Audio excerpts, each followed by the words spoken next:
Good morning dear friends.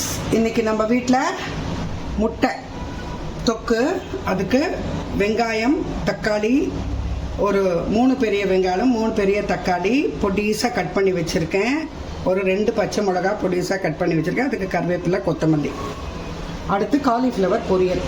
அதுக்கு வெங்காயம் போட்டு தான் பண்ண போகிறேன். காலிஃப்ளவர் வெந்நீரில் நல்லா போட்டுட்டு கொஞ்சம் நேரம் வச்சுட்டு அதுக்கப்புறமா அதை நல்லா அந்த தண்ணி பூரா ரிமூவ் பண்ணிவிட்டு திருப்பி உப்பு மஞ்சள் பொடி போட்டு நல்லா ஒரு 2-3 வாட்டி வாஷ் பண்ணி வச்சுருக்கேன். தண்ணியில் தான் போட்டு வச்சுருக்கேன். கொஞ்சம் தண்ணியில் போட்டு வச்சா கலர் கொஞ்சம் எந்த காயாக இருந்தாலும் கொஞ்சம் மாறாமல் இருக்கும்.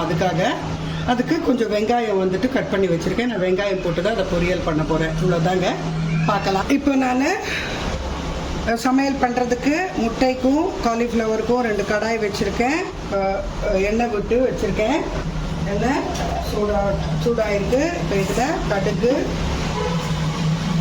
உளுத்தம்பருப்பு, சீரகம் போட்டுட்டு வறுபடட்டும். அதுலேயும் கடுகு, உளுத்தம்பருப்பு, சீரகம், கொஞ்சம் காலிஃப்ளவர் பொரியலுக்கு கடலைப்பருப்பு போடுறேன், நல்லாயிருக்கும். போட்டு வறுபடட்டும். இப்போ இந்த முட்டை கிரேவிக்கு இந்த தாளிப்பு வறுபட்டுட்டு நான் வெங்காயத்தை போட்டுருவேன். வெங்காயம், பச்சை மிளகா, கருவேப்பிலை எல்லாத்தையும் சேர்த்து போட்டுருவேன்.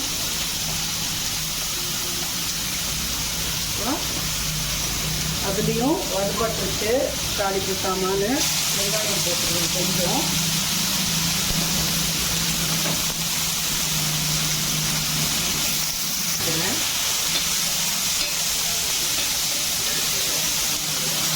கொஞ்சம் இதையும் வதக்கிக்கலாம். இதில் தக்காளி போட்டுடுறேங்க. இந்த தொக்கில் நிறைய தக்காளி போட்டிருக்கேன். ஏன்னா இந்த முட்டை தொக்கு வந்து நம்மளுக்கு ரொம்ப மைல்டாக தானே இருக்கும், காரம் எல்லாமே. அதனால் கொஞ்சம் நிறைய தான் தேவைப்படும்.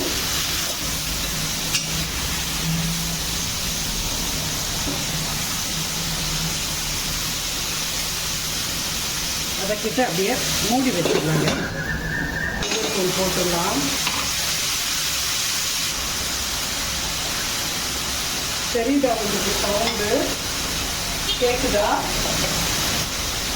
அப்படி ரொம்ப ஹீட்டாக இருந்து பயங்கர சவுண்டாக இருக்குன்றது. அதனால தான் நான் சட்டு மூடி வச்சுட்டு வீடியோ கட் பண்ணி பார்த்தேன். ரொம்ப சவுண்டு டிஸ்டர்பிங்காக இருக்கும். அதனால் இதையும் குறைச்சிடலாம்.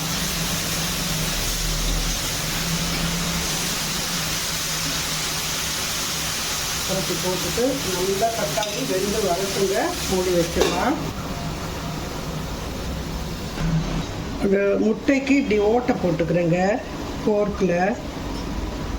ஏன்னா அப்போ தான் அந்த கிரேவியில் இருக்கிற அந்த உப்பு காரம்லாம் வந்து அதில் போய் சேரும்.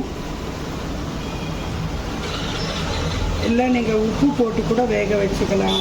ஒரு சில பேர் இதை அப்படியே வந்துட்டு தனியாக அப்படி கூட பண்ணிக்கலாங்க. கிரேவியில் தண்ணி விட வேண்டாம், கிரேவி அப்படியே தொக்காட்டமே இருக்கணும் அப்படின்னா இதுலேயே வந்துட்டு நீங்கள் ஒரு முட்டை கொஞ்சம் உடஞ்சி போச்சுங்க.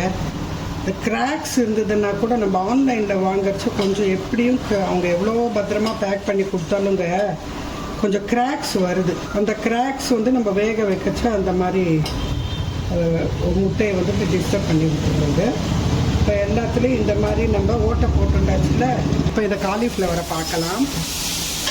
பார்த்திங்களா, ஒரு பக்கம் நல்லா அது வந்துடுச்சு. இந்த மாதிரி ஸ்டேஜஸில் நம்ம பார்த்து இது 80% குக்கான உடனே நம்ம மிளகாத்தூள் போட்டுட்டு மூடி வச்சிடலாங்க. இல்லாட்டா தான் அந்த மாதிரி கீழே வந்துட்டு கருப்பாகிடுறது. ஏன்னா இதில் நிறைய ஹீட் இருக்கும். இப்போ நான் இது மீடியமில் தான் வச்சுருக்கேன். இப்போ கொஞ்சம் குறைச்சிக்கிறேன்.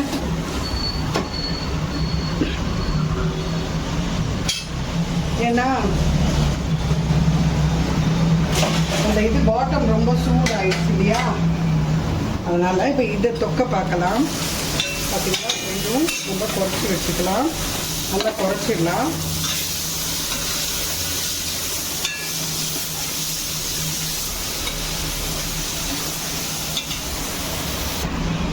இப்போ இதை பார்க்கலாம்.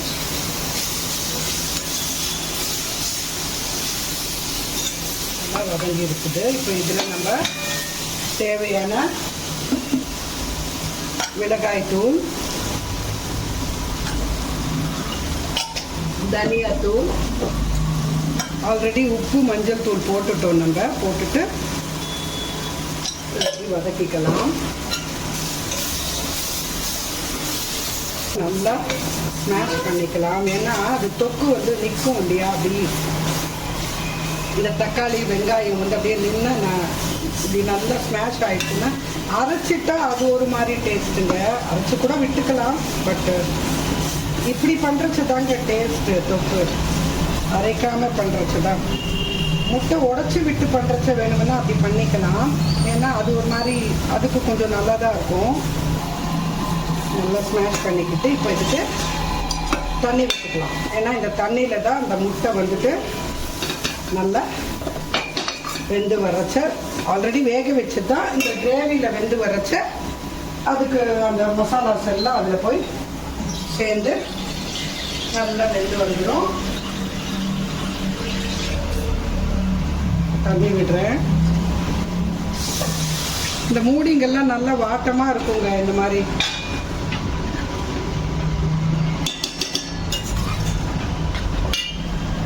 இப்போது கலக்கி விட்டாச்சு. கொஞ்சம் பாயில் வரட்டும். இப்போ இதை பார்க்கலாங்க.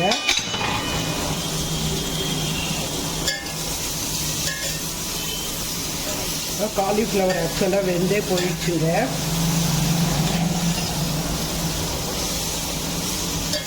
நல்லா சிம்மில் வச்சுட்டேங்க.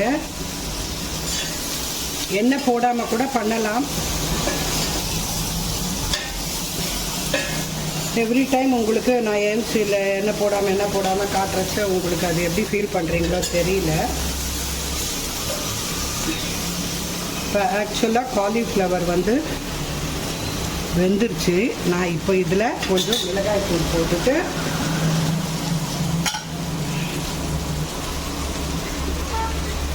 கொஞ்சம் அப்படி மூடி வச்சுட்டு கொஞ்சம் போட்டுக்கலாம். மிளகாய் தூள் காரமாக இருந்தால் தான் காலிஃப்ளவர் நல்லாயிருக்கும்.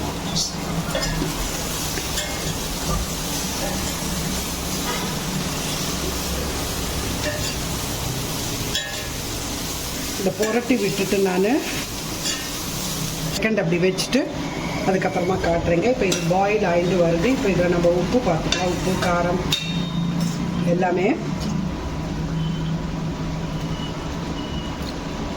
கரெக்டாக இருக்குங்க. இப்போ இந்த முட்டையை போட்டுடலாம். கொஞ்சம் உடஞ்சி போச்சு. போட்டுட்டு இது அப்படியே இந்த கிளிப் மிஸ் ஆச்சான்னு தெரியலங்க. இது வந்து டிவைஸ் ஹீட் ஆகிடுதுன்னு வந்து அது நின்று போச்சு. அதை நான் செக் பண்ணிக்கல.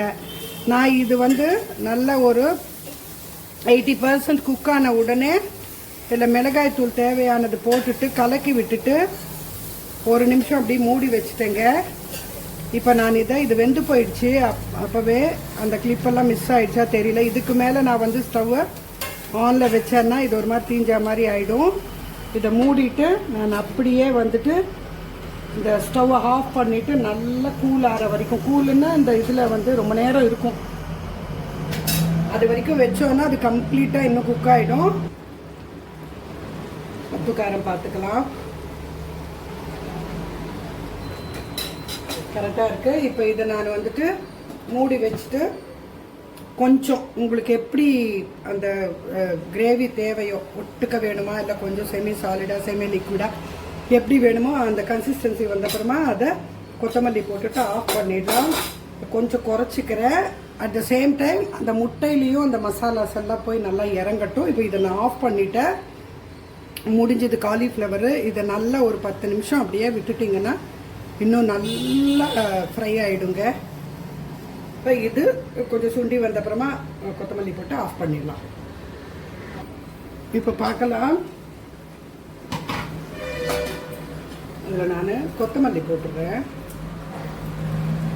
நல்லா சேர்ந்து வேகட்டும். நல்லாவே இருக்கும் வாசனை.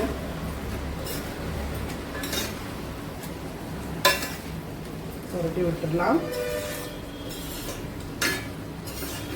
இப்போ இது வந்து நல்லா சூடாக இருக்கிறதுனால நான் இதை ஆஃப் பண்ணிவிட்டு அப்படியே மூடி வச்சிடுறேன். அந்த சூடுக்கே இது இன்னும் கொஞ்சம் கூட இறுகி வரும். இப்படி ஓரளவுக்கு இப்படி இருக்கிறதும் நம்மளுக்கு வந்துட்டு பிசைஞ்சுக்கிறதுக்கு கலந்துக்கிறதுக்கு கொஞ்சம் நல்லாயிருக்கும். அதனால் நான் இந்த கன்சிஸ்டன்சியில் இப்படியே மூடி வச்சுடுறேங்க, ஆஃப் பண்ணிடுறேன். அவ்வளோதாங்க சமையல். முட்டை கிரேவிங்க.